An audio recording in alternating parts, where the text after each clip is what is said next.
Hello everyone, सरल education में स्वागत है आपका। उम्मीद करता हूँ आपकी एग्ज़ाम की तैयारी काफ़ी अच्छी चल रही होगी। चलिए फिर आज हम देखते हैं अ टेल ऑफ टू सिटीज़ की सेकंड बुक। फर्स्ट बुक हम पहले कंप्लीट कर चुके हैं, आप लोगों ने उसे खूब पसंद किया, उसके लिए बहुत बहुत धन्यवाद। इसलिए मैं पहली बार सेकंड पार्ट किसी भी नॉवेल का यूट्यूब पर ही आपको भेज रहा हूँ। ठीक है, तो आप सेकंड पार्ट भी देखिए और पसंद आए तो आप इसको लाइक, सब्सक्राइब और बेल आइकन प्रेस जरूर कीजिए। ठीक है, आप आगे बढ़ते हैं। यहाँ अ टेल ऑफ टू सिटीज़ की सेकंड बुक समझने से पहले हम थोड़ा सा समझ लें। जो हमारा तरीका रहता है कि हम सबसे पहले इस स्लाइड पर थोड़ा सा गौर करें, हमें क्या दिखाई दे रहा है। देखो, नोवेल को अगर समझना है तो एक ही बार में समझें, क्योंकि हमारे पास इतना वक्त नहीं है किसी के पास भी कि हम इसको बार बार देखें।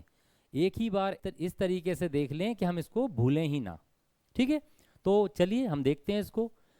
सबसे पहले जब भी आप मेरे कोई भी जो नोवेल है या किसी भी प्रकार का जो भी वीडियो है जो मैंने बनाया हुआ है, उसको जब भी देखें तो यहाँ ध्यान दें कि हमने उस मैटर से रिलेटेड क्या पिक्चर लगाई हुई है। तो आप यहाँ पर पहले ये दोनों पिक्चर देखें, ये समझना ये मैटर पूरा आपको कंठस्थ याद हो जाएगा। कैसे देखें, यहाँ क्या दिखाई दे रहा है आपको।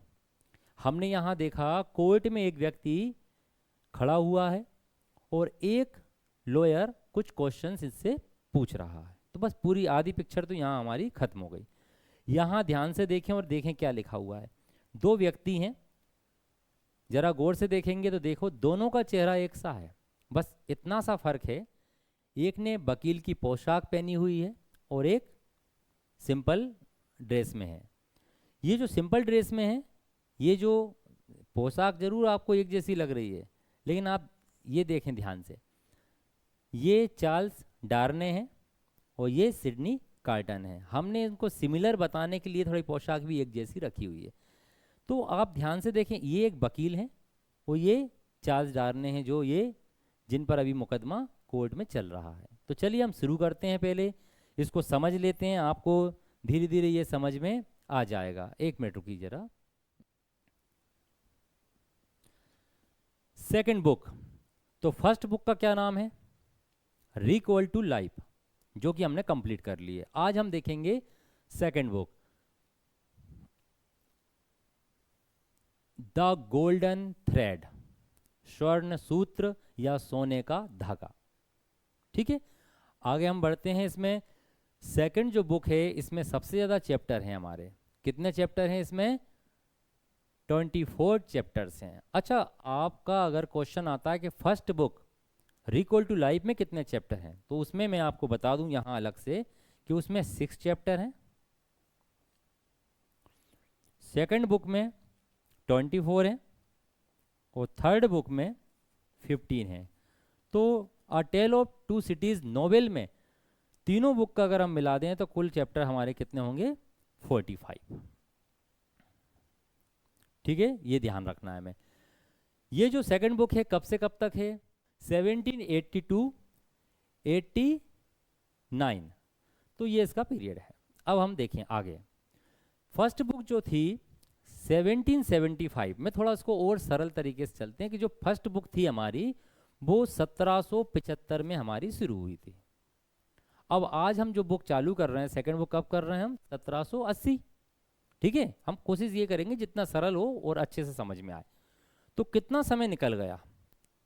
ये समय निकल गया हमारा 5 साल। तो हम देखेंगे 5 years लेटर, जैसे हम फिल्मों में देखते हैं ना 5 साल बाद। अब ये 5 साल बाद का सीन है आपका। इट वॉज 1780, 1780 का समय था। क्या हुआ भाई इसमें? इसमें हुआ कुछ नहीं। अभी तक हमने ये देखा था पुरानी बुक में, जो हमारी फर्स्ट बुक थी उसमें हमने ये देखा कि जो मिस्टर मेनेट थे उनको बेस्टाइल की जेल से छुड़ा लिया गया था, और जो अर्नेस्ट डिफार्ज उनका जो पुराना जो नौकर था उसने अपने पास उनको छिपा के रखा हुआ था। ल्यूसी उनकी बेटी और जारविस लोरी दोनों उनको लेने जाते हैं और लेकर वापस लंदन आ जाते हैं। अब क्या हो रहा है लंदन में? वो सभी बढ़िया अच्छे से अपना जीवन व्यतीत कर रहे हैं।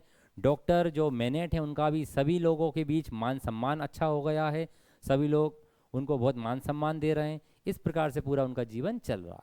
अब हम देखेंगे सेकंड बुक में क्या होता है कि 1780 का समय होता है। यहाँ वी मीट चार्ल्स डार्ने, हम एक कैरेक्टर से मिलते हैं, उसका नाम है चार्ल्स डार्ने। क्या है ये, कौन है ये हम समझेंगे इसमें। ये एक हैंडसम यंग मैन है, और कहाँ का है ये फ्रेंच का है, मतलब ये फ्रांस का है। अब दो शहरों की कहानी चल रही है। पहला शहर हमने लंदन मान लिया, इंग्लैंड का लंदन है और फ्रांस का पेरिस है।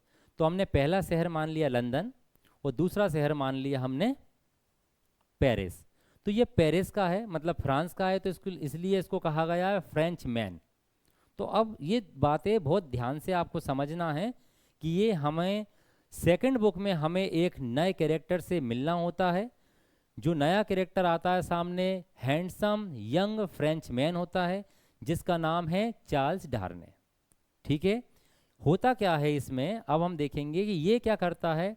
Who works as a teacher, ये एज अ टीचर यहाँ वर्क करता है इंग्लैंड में। ठीक है, he is accused of treason. बस यहाँ से कहानी समझना है थोड़ा अच्छे से। ट्रीजन का मतलब होता है राजद्रोह या देशद्रोह। इस पर एक आरोप लगाया जाता है कि जो चार्ल्स डार्ने जो है ये एक देशद्रोही है, मतलब इसने अपने देश से गद्दारी की है। किस प्रकार की गद्दारी की है इसने। इस पे दो व्यक्ति होते हैं, दो व्यक्ति जो होते हैं वो जासूस होते हैं। कहाँ पर, लंदन में। वो दोनों जासूस इस पर एक आरोप लगाते हैं कि ये जो चार्ल्स डार्ने हैं ये एक देशद्रोही है। ये क्या करता है, इंग्लैंड की जानकारी कहाँ भेजता है, फ्रांस भेजता है। इस प्रकार का इस पर आरोप लगाते हैं। अब किसने आरोप लगाया, उन दोनों व्यक्तियों के नाम देखो। उसमें एक व्यक्ति इसमें है जॉन बरसाड और दूसरा है रोजर क्लाय। ये दोनों क्या करते हैं, उस पर इस प्रकार का आरोप लगाते हैं। यहाँ तक किसी को कोई दिक्कत नहीं है। हम इसको एक बार रिपीट कर लेते हैं। सेकंड बुक में हमें एक नए कैरेक्टर से मिलना होता है। नया कैरेक्टर कौन मिलता है हमें, चार्ल्स डार्ने, जो कहाँ का होता है, कहाँ का रहने वाला है ये फ्रांस का रहने वाला है। फ्रांस के किस शहर का रहने वाला है, ये पेरिस का रहने वाला है। ठीक है, और ये किस फैमिली से बिलोंग करता है, ये एवरमोंट फैमिली से बिलोंग करता है। मतलब एवरमोंट फैमिली से ये बिलोंग करता है और वहीं से ये आया हुआ है। क्यों आया है ये अपन आगे समझेंगे। चलिए अब हम इसमें देखते हैं। इसमें जब इस पर ये आरोप लगाया जाता है तो इस पर एक ट्रायल चलता है, एक मुकदमा चलता है। ये देखो ये खड़ा हुआ है, ये कुछ लॉयर्स जो हैं इससे कुछ क्वेश्चन कर रहे हैं। तो अपन देखेंगे कैसे क्वेश्चंस होंगे और क्या हो रहा है, ये सब समझेंगे। तो हमने यहाँ समझ लिया दो व्यक्ति जो आरोप लगाते हैं, जॉन वर्सार्ड और रोजर क्लाय। ठीक, अब इसके पक्ष के जो बचाव पक्ष के वकील होते हैं, जो किसकी तरफ से केस को लड़ते हैं, चार्ल्स डार्ने की तरफ से। मतलब वो ये चाहते हैं कि चार्ल्स डार्ने को बचा लिया जाए। तो अब क्या होता है, उनका नाम क्या है देखें हम, मिस्टर स्ट्राइवर और Sydney Carton are the defence attorneys. ये बचाव पक्ष के वकील होते हैं। यहाँ तक किसी को कोई दिक्कत, मुझे लगता है किसी प्रकार की कोई समस्या नहीं होगी। अब ये क्या करते हैं, जब ये दोनों वकील ये अपने अपने क्षेत्र में बड़े होशियार हैं, इनको महारत हासिल है।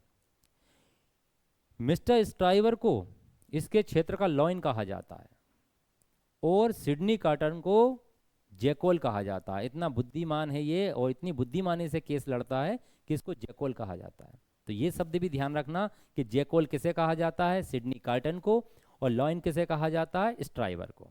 ठीक है, अब हम आगे बढ़ते हैं। He saved when Sydney Carton notices that. अब क्या होता है कि जब ये केस चलता है तो सब गवाह एक एक करके आते हैं, सब अपनी अपनी पक्ष का भी वकील जो होता है अपने विटनेस को बुलाता है, विपक्ष का भी अपने विटनेस को बुलाता है। केस इस प्रकार से चलता रहता है और आगे बढ़ता रहता है। अब यहाँ एक बात थोड़ा ध्यान से देखें। आपको यहाँ मैंने अभी बताया था दो चेहरे एक जैसे हैं। एक कौन है, चार्ल्स डार्ने हैं, और एक कौन है, सिडनी कार्टन है।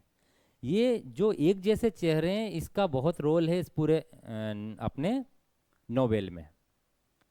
ठीक है, चलिए तो हम देखते हैं। अब होता क्या है, जो सिडनी कार्टन होता है वो ध्यान से देखता है चार्ल्स डार्ने को कि इसका चेहरा तो मेरे से मिलता जुलता है, मतलब लगभग मेरे जैसे ही है। तो ये क्या करता है, उस समय अपने केस को मजबूत करने के लिए वो वहाँ पर कोर्ट में कहता है कि जो विटनेस आते हैं इसके विपक्ष वाले, जो इसको विरोधी पक्ष के होते हैं, जो इस प्रकार से चाहते हैं कि इसको चार्ल्स डार्ने को सजा हो जाए, उनसे ये कहता है कि जिसको आपने देखा है वो चार्ल्स डार्ने नहीं है, वो कौन था, वो मैं था। इस प्रकार की बातें जब रखता है वो कोर्ट में, तो कोर्ट में जो इनका केस होता है वो थोड़ा स्ट्रोंग हो जाता है। दूसरी बात, ल्यूसी और डॉक्टर मेनेट भी इसमें विटनेस के रूप में आए हुए होते हैं, और ये भी इस प्रकार से बयान देते हैं, ये बताते हैं कि लूसी बताती है कि जो चार्ल्स डार्ने हैं, जब हम पेरिस से लंदन वापस आ रहे थे तो इसने मेरे पिता की देख रेख में भी बहुत मदद की। तो इससे क्या होता है, जो जज होते हैं, जो ज्यूरी होती है, उनको थोड़ा सा सहानुभूति हो जाती है किससे, चार्ल्स डार्ने से, कि हाँ उनको भी लगता है ये एक अच्छा व्यक्ति है। तो अब ये पूरे गवाही के बाद जब ये पक्का हो जाता है ज्यूरी के लिए कि हाँ ये निर्दोष है, तो वो क्या करती है, उसको निर्दोष मान के बाइज्जत बरी कर देती है, उसको छोड़ देती है कि हाँ ये व्यक्ति चार्ल्स डार्ने जो है ये दोषी नहीं है। ठीक है, तो इस प्रकार से स्ट्राइवर और सिडनी कार्टन जो दोनों वकील होते हैं, चार्ल्स डार्ने को बचा लेते हैं। अब कहानी आगे बढ़ती है, तो चलिए अब हम आगे देखते हैं।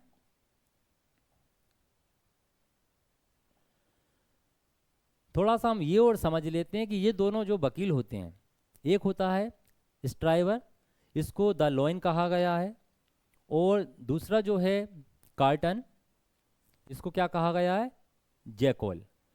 यहाँ हम एक चीज़ देखते हैं, जो स्ट्राइवर होता है ये जो भी केस जीतते हैं तो वो खुद क्रेडिट ले लेता है, जबकि कार्टन जो होता है वास्तविक जो बुद्धिमानी का काम जो किया होता है वो किसने किया होता है, कार्टन ने किया होता है। तो इस प्रकार से ये चलता रहता है। तो चलिए अब हम आगे बढ़ते हैं, इसमें एक नए कैरेक्टर को और समझ लेते हैं। ठीक है, अच्छा एक बात मैं आपसे पूछूं, अभी तक जो पिछली उसमें स्लाइड में हमने समझा है सबको समझ में आ गया? अगर नहीं आया तो मैं एक बार और रिपीट कर देता हूं आपको, कि हम जब सेकंड बुक पर आते हैं तो हमारी मुलाकात एक नए कैरेक्टर से होती है जिसका क्या नाम है, चार्ल्स डार्ने। क्लियर? ठीक है, इस पर एक ट्रायल चलता रहता है, एक मुकदमा होता है जिसमें क्या होता है, दो व्यक्ति इस पर आरोप लगाते हैं जिनकी वजह से ये मुकदमा चलता है। दो व्यक्ति कौन होते हैं, एक होता है जॉन वर्सार्ड और दूसरा होता है रोजर क्लाय। ये क्या आरोप लगाते हैं कि इस पे देशद्रोह का आरोप लगाते हैं कि ये एक देशद्रोही है, ये लंदन की खबर मतलब इंग्लैंड की खबर फ्रांस भेजता है, इस प्रकार का इस पे आरोप होता है। दो इसके वकील होते हैं, कौन कौन होते हैं बचाव पक्ष में, स्ट्राइवर और दूसरा सिडनी कार्टन। इसमें लूसी मेनेट और डॉक्टर मेनेट भी आते हैं, लूसी भी इसके पक्ष में गवाही देती है। जज को लगता है कि नहीं ये एक अच्छा व्यक्ति है और इसको निर्दोष मानते हैं और छोड़ देते हैं। इसमें एक मजबूत जो पॉइंट बनता है इसको छूटने का, वो ये बनता है कि इसका जो चेहरा है, किसका, चार्ल्स डार्ने का चेहरा है, वो सिडनी कार्टन से हूबहू मैच होता है। तो सिडनी कार्टन कोर्ट में इस प्रकार का पॉइंट रखता है कि जो इन लोगों ने जिस व्यक्ति को देखा है वो ये नहीं है, वो मैं था। तो इससे इनका केस मजबूत हो जाता है और विपक्ष का केस कमज़ोर हो जाता है और विपक्ष हार जाता है और ये केस जीत जाते हैं और चार्ल्स डार्ने बाइज्जत बरी हो जाता है। बताओ यहाँ तक कोई दिक्कत नहीं है? तो थोड़ा सा आप समझ लें इसमें कि ल्यूसीज डिवोटेड सर्वेंट, ये ल्यूसी की पूर्ण रूप से समर्पित डिवोटेड सर्वेंट हैं, मतलब ल्यूसी की उन्होंने बचपन से ही देखभाल की हुई है। और आप जब देखेंगे जब ये नोवेल का अंत होने वाला होगा, नोवेल समाप्त होने वाला होगा, तब भी आखिर में भी ये लूसी की जान बचाती हैं। एक प्रकार से ये इनकी संरक्षिका हैं।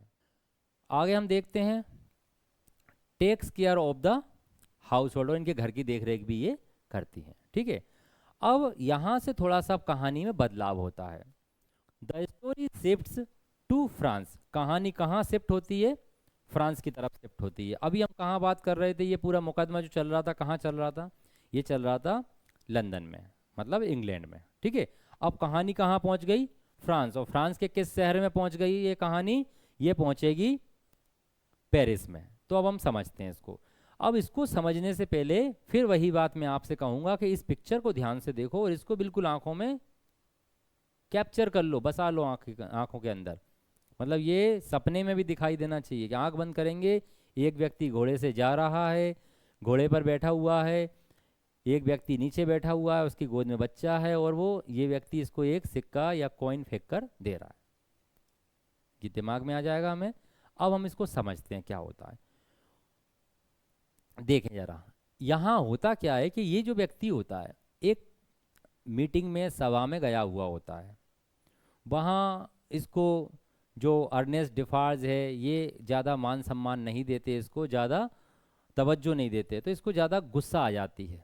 और ये अपनी गुस्सा को क्या करता है, किस पे निकालता है? जनता पे। तो ये अपनी गाड़ी को बहुत ही बेकार तरीके से गलियों में, वहाँ की सड़कों में तेज़ी से चलाता है। अब जब ये तेज़ी से चलाता है तो उस गली से एक बच्चा दौड़ जाता है और इसकी गाड़ी के नीचे आकर मर जाता है।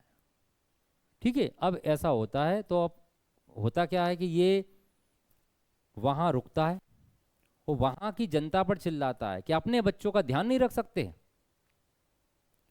और इतना बोलने के बाद जैसे ही उसका पिता आता है और बच्चे को उठा के वो गोद में लेता है उसका, क्योंकि उसका बच्चा खत्म हो जाता है, तो ये एक सिक्का अपनी जेब से निकालता है और उसकी तरफ उछालकर उसे उसके पिता की ओर उछाल देता है और उससे बोलता है कि ये लो हट जाना। किस किस चीज़ का हट जाना? जो बच्चा खत्म हो गया उसकी मौत का हट जाना।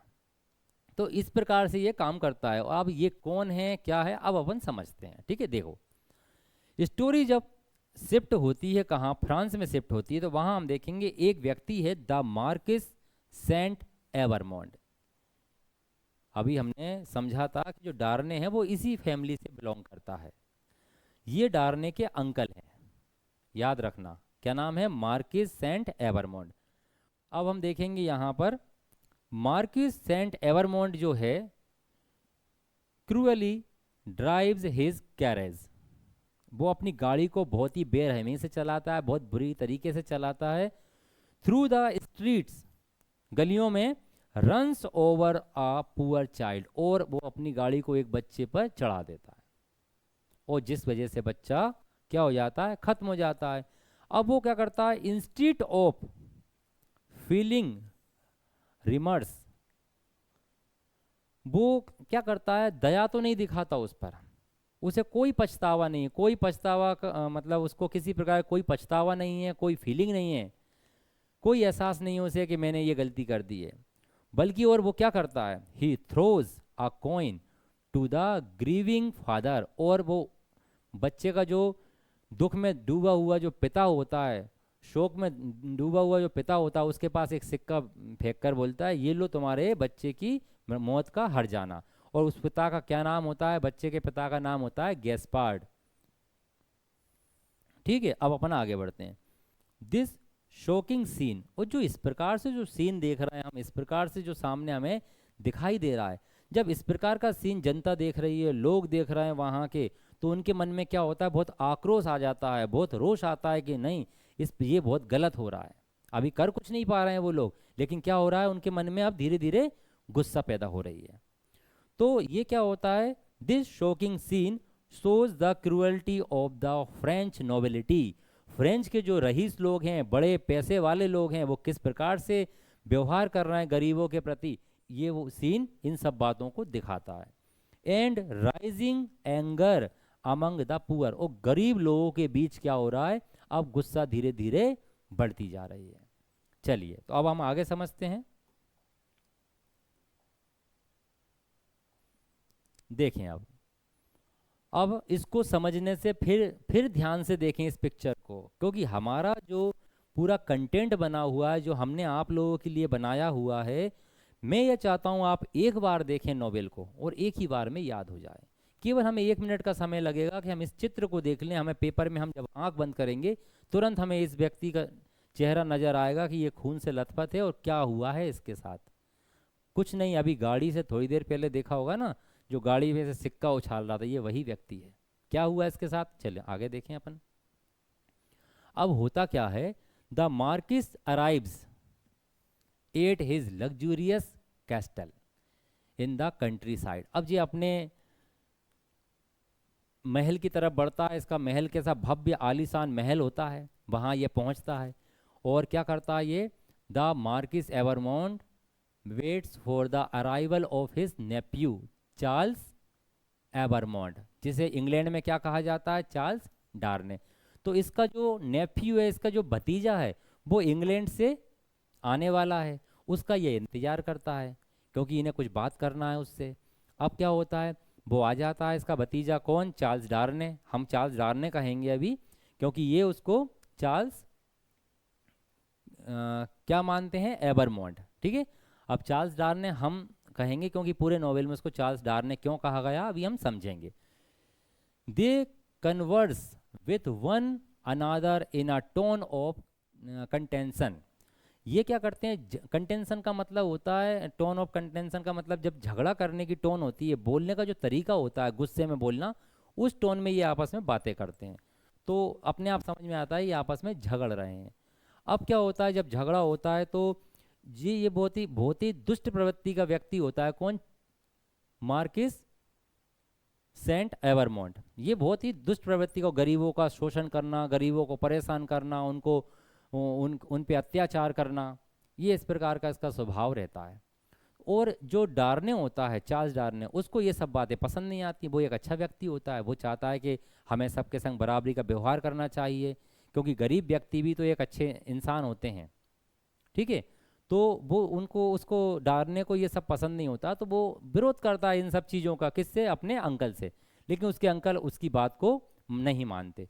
तो वो क्या करता है Darnay, Charles renounces his family name and property, और वो अपने चाचा से कहता है कि मैं अपना फैमिली नेम जो है ना एवरमोंट, मैं इसको आज से ही छोड़ता हूँ, मैं अब अपने नाम के पीछे एवरमोंट कभी नहीं लगाऊंगा, और मैं अपनी पूरी संपत्ति भी आज से त्यागता हूँ। आप समझ गए कि चार्ल्स डार्ने क्यों कहा जा रहा है, क्योंकि चार्ल्स एवरमोंट जो उसका नाम था, उसने क्या किया है, सब चीज़ें छोड़ दी और उसने अपने फैमिली का नाम भी छोड़ दिया। तो अब डार्ने कहाँ से आया, तो डार्ने जो शब्द है, डार्ने जो सरनेम है, ये इसके मामा पक्ष का है, मतलब इसके मदर जो लिखती थी वो इसने एक्सेप्ट किया है, अपने नाम के पीछे उसने डार्ने लिखना चालू कर दिया। यहाँ तक कोई दिक्कत मुझे लगता नहीं होगी, ठीक है। अब हम आगे देखेंगे, ये सब हो गया, ठीक है, उसको ये हमने देख लिया है। और वो बोलता है अपने अंकल से कि अब वो क्या करेगा, dad he work for a living in England, और अब वो इंग्लैंड में जाकर रहेगा और वहीं पर काम करेगा। और हमें अब आगे क्या देखने मिलता है हम देखते हैं, चलिए। When he looks out of the window, यहाँ से थोड़ा सा सीन चेंज हो जाता है। अब ये आपस में इनका झगड़ा होता है और ये चले जाते हैं, ठीक है।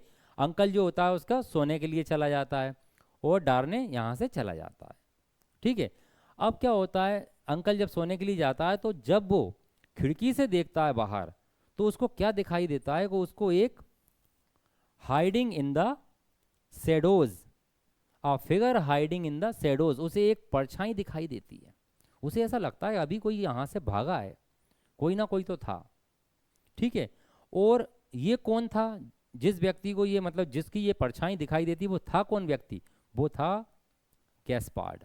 अब गैस्पार्ड कौन है, गैस्पार्ड वही व्यक्ति है जिसके बच्चे पर इसने अभी गाड़ी चढ़ा दी थी और वो उसका बच्चा खत्म हो गया था। अब ये बदला लेने आया है, ठीक है। ये बदला लेने कैसे आता है, जब ये मार्किस वहाँ से इसके बच्चे के ऊपर सिक्का ऐसे उछालता है और इसको इसकी तरफ फेंक देता है, ठीक है।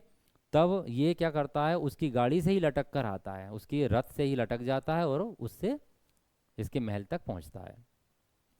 The man whose child he killed, ये वही व्यक्ति है जिसके बच्चे को इसने मारा हुआ था। यहाँ तक किसी को कोई दिक्कत नहीं है। अब क्या होता है, ये व्यक्ति जो गैस्पार्ड होता है इंतजार करता है कि कब जो मार्किस है जाकर सो जाए और मैं इसकी हत्या कर दूं, क्योंकि इसने मेरे बच्चे को मारा हुआ है। तो later that night the Marquis is found murdered in his bed. This from Jacques. अब क्या करता है वो जो गैस्पार्ड होता है वो मार्किस का मर्डर कर देता है। इसको जब ये मार्किस सो जाता है तो इसके सीने में खंजर घोंप देता है और उसको मार देता है। और वहाँ पर क्या करता है, एक नोट छोड़ जाता है, उस पर लिखता है जैक्स। आपने पुरानी कुछ फिल्में देखी होंगी, हिंदी फिल्मों में क्या होता है, जब कोई कुछ ऐसे व्यक्ति होते हैं किसी का मर्डर कर देते हैं तो वहाँ पर एक निशान छोड़ जाते हैं। ठीक है, बहुत सारी ऐसी मूवीज़ हैं जो इस तरीके की बनी हुई है कि कुछ भी काम करते हैं, मर्डर से मतलब नहीं, कोई रॉबरी करता है, कोई डकैती डालता है और वहाँ पर एक निशान छोड़ जाएगा कि हाँ, तो फिर वो देखते हैं अरे ये निशान तो हर जगह मिलता है, इसका मतलब चोरी करने वाला एक ही व्यक्ति है या कोई भी काम करने वाला एक ही व्यक्ति है। ठीक है, तो इसी प्रकार से इसमें बताया गया है कि जब वो उसको मार देता है तो वहाँ पर एक नोट छोड़ता है, वहाँ उसमें क्या लिखा होता है, जैक्स। ठीक है, जैक्स कौन है? अब मैं आपको बता दूं, जितने जो क्रांतिकारी हैं, क्रांतिकारी क्या करते हैं कि उन्होंने अपने नाम से कोई काम नहीं करते, उन्होंने अपना एक नाम दिया हुआ है जैक्स। ठीक है, ये जैक्स के भी नंबर हैं, तो जैक्स 1 हो सकता है, 2 हो सकता है, 3 हो सकता है, तो सबके नंबर हैं। अभी इसने क्या लिखा हुआ है, केवल जैक्स। ठीक है, this murder is an early sign of the violent revolution. अब आप समझ जाओ यहाँ से कि जो ये शुरुआत हुई है मर्डर की, ये एक क्या है, ये एक चिन्ह है, मतलब एक शुरुआत है, ये एक संकेत है। क्या, किस चीज़ का संकेत है? कि जो ये रिवोल्यूशन होने वाली है, जो ये क्रांति होने वाली है, ये बहुत वायलेंट होने वाली है। लोग एक दूसरे को मारेंगे, पीटेंगे, कत्ल करेंगे, हत्याएं बढ़ेंगी, बहुत कुछ बुरा होने वाला है, ये इसका संकेत है। तो मुझे लगता है यहाँ तक आपको समझ में अच्छे से आ गया होगा। तो चलिए हम आगे बढ़ते हैं। अब देखें, हमने देख लिया चार्ल्स डार्ने का केस सोल्व हो गया। मार्किस भी हमने देख लिया कि मार्किस ने एक बच्चे को मार दिया और उसको उसके पिता बर्सार्ड ने भी उसको मार दिया। बताओ, यहाँ तक कोई दिक्कत नहीं है। अब हम देखते हैं कहानी जो होती है वापस लंदन पहुँचती है। कहानी कहाँ पहुँचती है? लंदन। इस सीन को ध्यान से देखो, जैसे हम पिक्चर देखते हैं, फिल्म देखते हैं, मूवी देखते हैं, उस तरीके से इसको देखो। देखो, ये लूसी है और लूसी ये डार्ने हैं। ये देखो पीछे फादर खड़े हुए हैं, क्या करा रहा है? इनकी शादी करा रहा है। ठीक है, इतनी बात में ही समझ में आ गया होगा कि अब क्या होने वाला है इसमें। ठीक है, चलिए कहानी कहाँ पहुँचती है? अब लंदन, बैक इन लंदन। अब हम वापस लंदन आ जाते हैं। अभी ये पूरा सीन कहाँ चल रहा था मार्किस का? पेरिस में। अब हम कहाँ आ गए? लंदन में। Charles Darnay visits Doctor Manette and ask for permission to marry with Lucy but not to reveal his true identity। इतनी सी लाइन पहले अपन समझ लें कि चार्ल्स डार्ने एक दिन किसके पास आता है? डॉक्टर मैनेट के पास आता है और वो बोलता है कि मैं लूसी से बहुत प्यार करता हूँ और मैं लूसी से शादी करना चाहता हूँ, मैं लूसी के साथ अपना घर बसाना चाहता हूँ। ठीक है, लेकिन वो एक बात नहीं बताता। कौन सी बात नहीं बताता उनको? कि वो उसकी वास्तविक आइडेंटिटी क्या है, वो किस परिवार से आया हुआ है, किस परिवार से बिलोंग करता है। वो करता है एवरमंड फैमिली से, और वो इस बात को नहीं बताता। और नहीं, क्यों नहीं बताता, मैं वो भी बता दूं आपको। क्या होता है, बताने की कोशिश तो करता है वो बोलता है कि मुझे एक बात बताना है आपको, मुझे अपनी वास्तविक पहचान बताना है। लेकिन डॉक्टर जो मैनेट होते हैं ये ही मना कर देते हैं उसको कि अभी आप कुछ मत बताओ, जब शादी हो जाए उसके बाद बताना। अब उन्हें नहीं पता था कि इतनी खतरनाक बात होगी, नहीं वो तभी पूछ लेते। ठीक है, चलो तो अब हम आगे बढ़ते हैं। ल्यूसी एंड डार्ने मैरी, भाई ठीक है, डार्ने और ल्यूसी की शादी भी हो जाती है। On the morning of the wedding, और शादी की जब सुबह, Darnay finally reveals his true identity to Doctor Manette. और वो क्या करते हैं, डॉक्टर मैनेट को अपनी वास्तविक पहचान जो होती है वो बता देते हैं। कौन? डार्ने बताता है किसको? डॉक्टर मैनेट को। He is the nephew of the Marquis Saint Evremonde. वो बताता है कि वो किसका नेफ्यू है, किसका भतीजा है? मार्किस सेंट एवरमोंट का भतीजा। अब मार्किस सेंट एवरमोंट कौन है?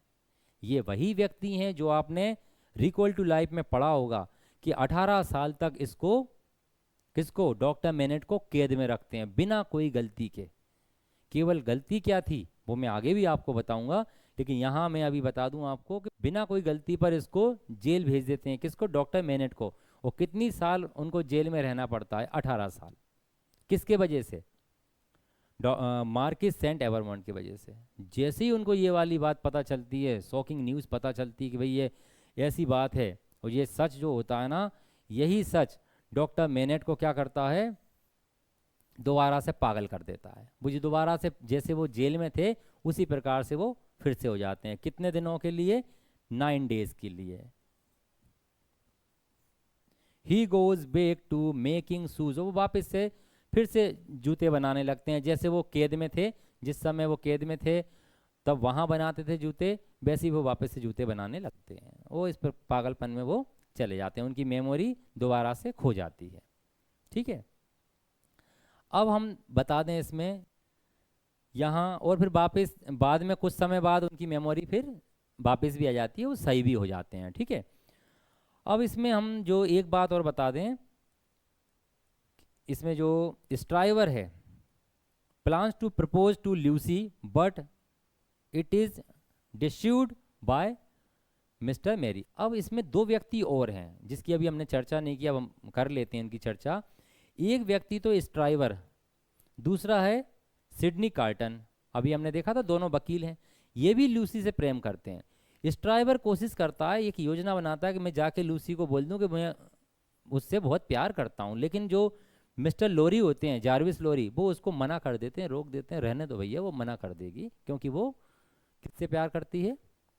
चार्ल्स डार्ने से।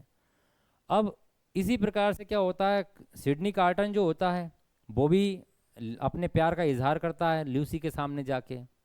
ठीक है, ये शादी से पहले की बात है। लेकिन लूसी क्या करती है, वो उसको मना कर देती है। वो क्या बोलती है कि वो क्या है, ही इज अनवर्दी, वो उसके मतलब योग्य नहीं है। लूसी बोलती है तुम मेरे योग्य नहीं हो, इसलिए वो मना कर देती है। लेकिन भाई वो तो बहुत प्यार करता है, तो वो लूसी से बोलता है, वो लूसी से वादा करता है कि वो लूसी के लिए कोई भी सेक्रीफाइस कर सकता है। और वो लूसी के लिए ही नहीं, बल्कि लूसी जिससे शादी करेगी वो उसके लिए भी कोई भी सेक्रीफाइस कर सकता है। मतलब वो इतना प्यार करता है लूसी से। ठीक है, चलिए अपन आगे बढ़ते हैं। ये तो वही वाली बात हो गई कि तू प्यार है किसी और का, तुझे चाहता कोई और है, तू पसंद है किसी और की, तुझे मांगता कोई और है। तो वो स्थिति हो गई इसके साथ। तो चलिए हम आगे देखते हैं।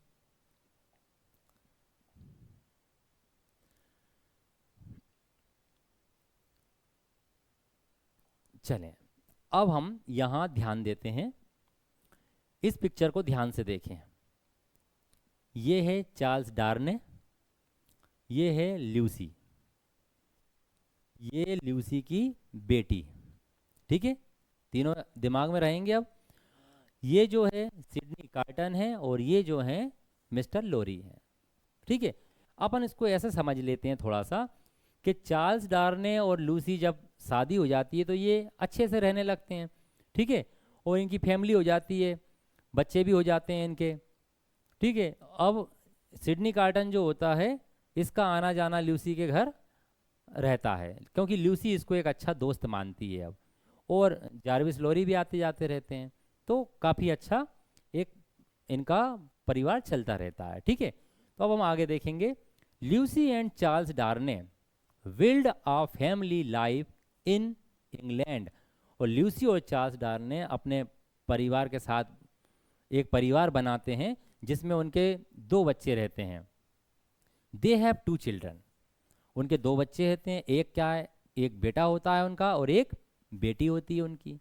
जो उनका बेटा होता है, सन होता है, वो बचपन में ही खत्म हो जाता है। और जो बेटी होती है उसका नाम होता है लिटिल लूसी। तो ये हमें याद रखना है।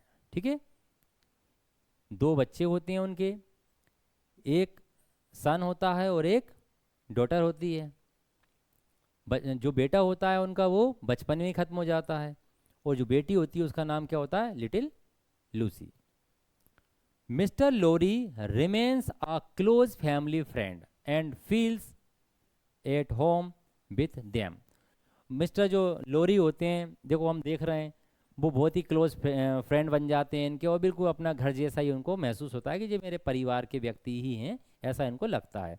और सिडनी कार्टन जो होता है वो क्या होता है, वो भी उसका भी आना जाना लगा रहता है उसके घर पर, किससे, चार्ल्स डार्ने के, और उसको लूसी अपना अच्छा फ्रेंड मानती है, and becomes a special favourite of little Lucy, और वो लूसी की जो बेटी होती है उसका भी एक अच्छा दोस्त बन जाता है, ठीक है, उसका फेवरेट दोस्त बन जाता है।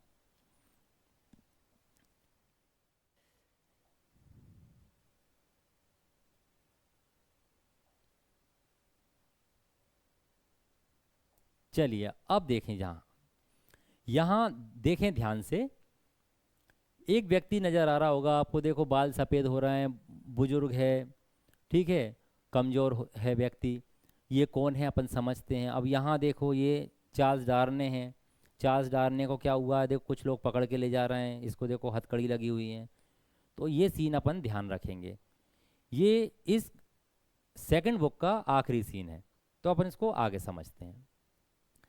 अब कहानी जो है लंदन में है अभी, इन लंदन, लंदन में क्या होता है, चार्ल्स डार्ने को पता चलता है कि जो उनका एक पुराना फैमिली सर्वेंट है जिसका नाम है गेवेल, हैज़ बीन इम्प्रिजन्ड, उसको पकड़ लिया गया है, किसके द्वारा, वहाँ के क्रांतिकारियों द्वारा, कहाँ के, फ्रांस के। तो इसको जब ये लंदन में होता है, कौन, चार्ल्स डार्ने, तो इसको पता चलता है कि उसका जो फैमिली का जो सर्वेंट था गेवेल, इसको वहाँ के क्रांतिकारियों ने फ्रांस में पकड़ लिया है। अब भाई नौकर जो होता है वो एक पत्र लिखता है, और जब ये पत्र पढ़ता है तो उसमें लिखा होता है कि भाई मेरी क्या गलती है, मैंने तो देखो पूरी ज़िंदगी आपकी सेवा की है, तो मुझे आके ये लोग मुझे मार देंगे, तुम मुझे आके यहाँ से बचा लो। तो इसको बहुत गिल्टी फील होता है, इसको लगता है कि देखो हमारे परिवार के वजह से उसको पकड़ लिया है। कहीं ना कहीं वो उस नौकर के बारे में क्रांतिकारी सोचते हैं कि ये नौकर जो है ये एवरमंड फैमिली का है, तो ये फ्रांस की खबर कहाँ भेजता है, इंग्लैंड भेजता है, तो इसलिए उसको पकड़ लिया जाता है। अब क्या होता है, फीलिंग रिस्पॉन्सिबल, डार्ने, डार्ने को लगता है कि इन सब चीज़ों के लिए वो जिम्मेदार है, तो वो क्या करता है, चुपचाप से ये तय करता है कि वो पेरिस जाएगा और उसकी मदद करेगा। अब despite warnings from Lucie and Mr Lorry, और मिस्टर लोरी और ल्यूसी समझाते हैं उसको, वार्निंग देते हैं उसको, उसके बावजूद भी वो क्या करता है, फ्रांस चला जाता है। उसको पता नहीं होता कि वो अब जो फ्रांस जा रहा है एक अनजान खतरे की तरफ बढ़ रहा है, मतलब वो एक, जब फ्रांस जा रहा है तो वो वाकई में एक खतरे की तरफ बढ़ रहा है, और खतरा अपन देख रहे हैं क्या होने वाला है उसके साथ, ठीक है, तो ये वहाँ चला जाता है। The book ends with Darnay being arrested in Paris, और डार्ने को अरेस्ट कर लिया जाता है, और यहीं पर सेकंड बुक हमारी एंड हो जाती है। जैसे हम फिल्मों में देखते हैं ना, इंटरवल भी ऐसी जगह होगा जहाँ सस्पेंस बनेगा, जिससे हमें लगे कि जल्दी से भैया इंटरवल में जो भी खाना पीना खा लो और जल्दी से वापस आके देखेंगे कि हुआ क्या है। तो सस्पेंस वाली बात यहाँ हुई है, जैसी बुक एंड होती है तो यहाँ पर डार्ने को हथकड़ी लग जाती है, उसको अरेस्ट कर लिया जाता है। अब आगे की कहानी हम देखेंगे बुक थर्ड में, ठीक है।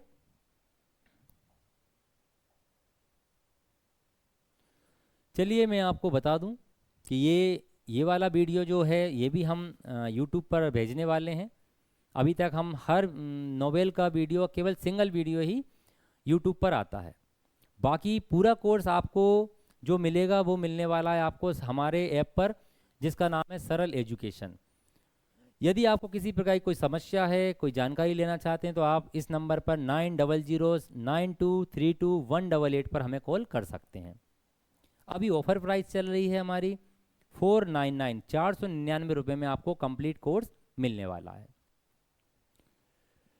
प्ले स्टोर से ऐप को इंस्टॉल कर लें आप। मैं आपको बता दूं, यदि आप चाहते हैं कि सभी चैप्टर्स के कैरेक्टर चार्ट के वीडियो आप फ्री देखना चाहते हैं, तो आप हमारा ऐप प्ले स्टोर पर जाकर इंस्टॉल कर लें।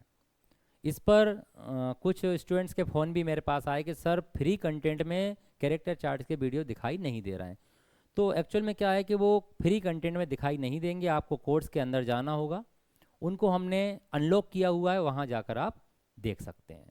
तो चलिए हम मिलते हैं नेक्स्ट वीडियो में। Thank you very much. जय हिंद, जय भारत।